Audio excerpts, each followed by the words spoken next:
Alright everybody, welcome back to Skyway Classics YouTube channel. We're now taking a lovely little ride in our 1968 Chevy Corvette convertible. What a way to start off the year, ladies and gentlemen, a fine ride like this. Of course, not only is this the first year for the C3 vet, but the fact is this isn't just any Corvette here that has entered the lot.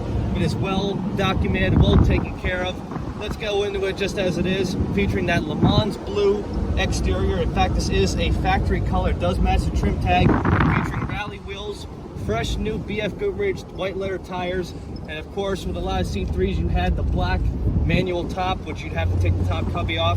Other than that, the chrome, the paint, even the hideaway headlights look like they did brand new.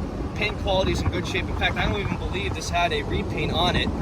Moving on to the interior now, featuring that also Le Mans blue, which is also matching to the trim tag. 3-spoke wooden wheel. All of our gauges are working as they should. It is an appropriate 4-speed manual. It does have the AM FM optional Delco radio. Of course, right now we're just getting into it a little bit. That's why our temperature's a little low. And of course, the only light we have on is the seat belts, but I do want to say that Skyway Classics is always safe, which is why we have our matching blue seat belts as well. But other than that, let's go underneath the hood. It is a 427 390 horse car. As you can see, Skyway Classics has spiffened up the motor a little bit since the car has been sitting, which definitely shows you how much we truly respect our classics. Definitely want to show you that original is definitely the way to go. But one of the nicest things about this car, and excuse the traffic, of course, for the day after New Year's, you think that people would get lost.